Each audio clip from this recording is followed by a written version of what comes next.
So a little while ago, I made this post. If you know, you know. But it's time for round two of letting them dogs out. We interrupt our program to bring you this important message.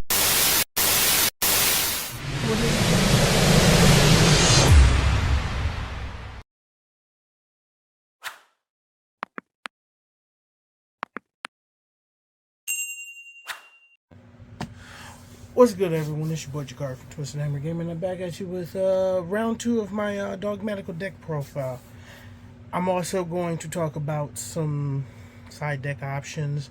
I don't necessarily make a side deck for this, though I built it fairly competitive. I tend not to side very often, but you could make a side deck that's really oppressive and dickish if you so choose. You also could make the side deck more traditional to the Dogmatika deck itself, meaning that you're not focusing on doing anything really extra deck summon wise to begin with, and then some of the main deck gets changed as well. But let's go ahead and get started, and you'll understand why there's like 20 something cards sitting here with the extra deck. Those are all extra deck monsters too. So 1 Aiden, 3 Albazoa,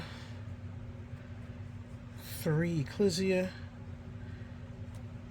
3 Fleur de Lis.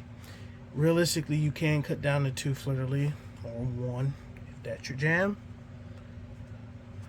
1 Maximus, you can realistically cut the Maximus. Again, preference. And 1 Nexus. Same thing with the Nexus. I keep the Nexus in here because it's just funny. 1 Gwym, because it is a Dogmatika monster. 2 White Relic of Dogmatika. That's it for the Dogmatika monsters. For their spells, of course, 3 Nadir, 2 Macabre, and 2 Calamity. 3 Matrix. You can cut Matrix down to 2. And then, since I don't value punishment like that, 1 punishment, 1 encounter. So that is 100% the entirety of the Dogmatika side of the deck. The technical 6-card Albaz side / branded side of this ties in with the other part to the deck, but I will talk about it briefly. 1 Cartesia, 1 Albaz, 1 Kit.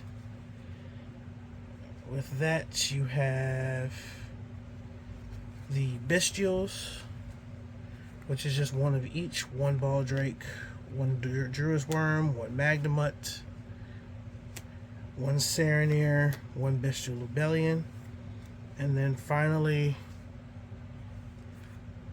1 Regained, New Frontier, which is not searchable in the deck. You have to kind of hard draw it, unless, I don't remember if I'm playing anything that allows you to search something that mentions Fallen of Albaz, which this does.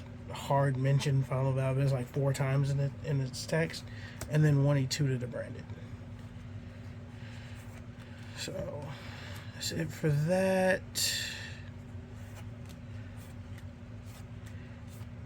I do have a few more cards left. It's just the other spells and traps that aren't directly tied in. They're just other staples.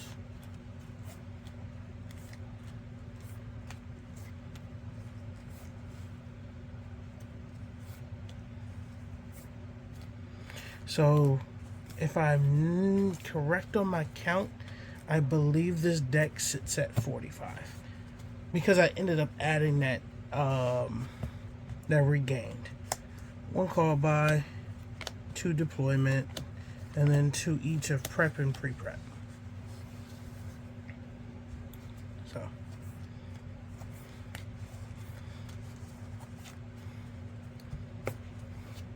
alright, so that's it for the main.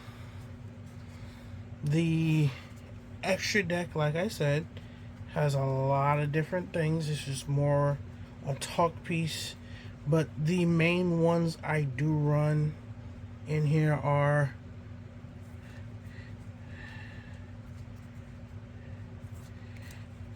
these 6 synchros. So 2 Lulu, 1 Geomathematic Final Sigma, 1 Malong, and 2 Herald of the Arclight. And then 1 Lenatus, 1 Albion, 2 Entis, 1 Garua, 1 Titaniclad, 1 Granganol. I just realized how many Garuas I had. Jesus Christ.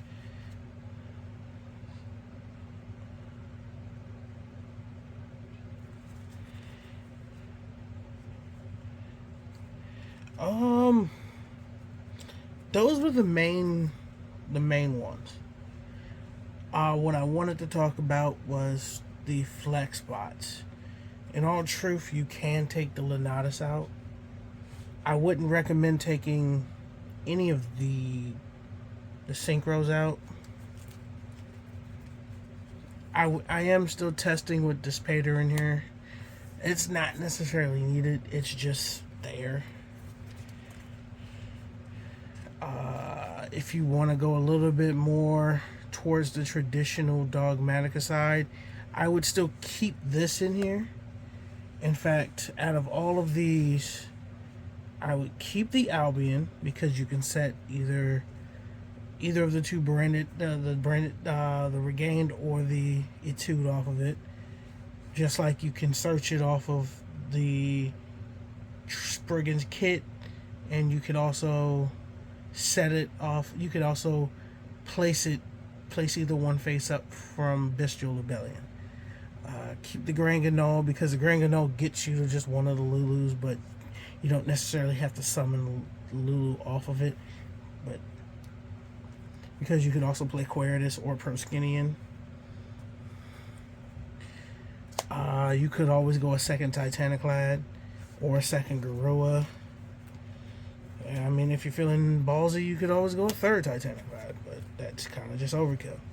You could play the Renbrum for a free dump also, just so you have some interruption on your opponent's turn.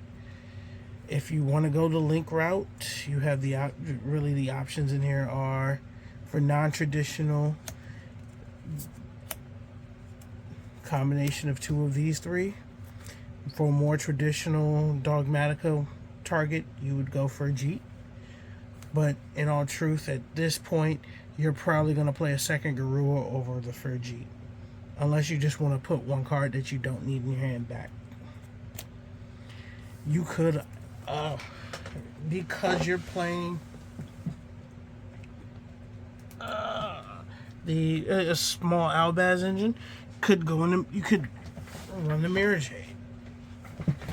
The Lenatus is in here as a dump, but it's also in here because you can summon the Albaz and contact fuse with Bestials. Another more traditional Dogmatika target, Skull Knight. Could also Drago. Like I said, Queritus and the Proskinian. Another Garua is always an option. And then for the outside choice, because all of these are extra deck monsters, you can actually also summon the Titaniclad. You don't have to. It's not necessary. You're not maining Super Poly in here. That's also a side deck option in his deck. In his deck too, to make it a little bit more oppressive and have more interruptions on your opponent's turn. But that's really just about it for this. I just wanted to go over a few options here. The more traditional route for Dogmatica, which was more, be honest with you, more the go for it first strategy. But with Zoa, you can go second. In fact, with Zoa and Matrix, you kind of want to go second because you want them to have an extra deck monster on the field so that you can actually do the double search for the ritual spell and the monster. Just know, just like with most of even the old version of Dogmatica, the minute you activate either of the ritual spells, Nadir Servant, Ecclesia, Maximus, the minute you activate any of those and Punishment, you are locked out of the extra deck for a certain time frame. For all but Punishment, it is just till the end of that turn that you activated their effects. Punishment is until the end of your next turn. So just keep that as a reminder. But folks, if you haven't figured out, this is again one of my favorite decks. It's quite fun. It's more to my playstyle because I tend to like being a control player, but it does give me a bit of a mid-range because I can combo. I can go first or second. Just like old school Dogmatica, it dies to Droll. So you better have the methods to make sure Droll, you can get around being either ashed or Droll. So with all the search targets, you can play through an ash. Droll really hurts if your hand is nothing but searches. You end up being really restricted. But again, folks, that was it. It's been your boy Jakari for Twisted Nightmare Gaming, signing off until the next one. Catch you guys later.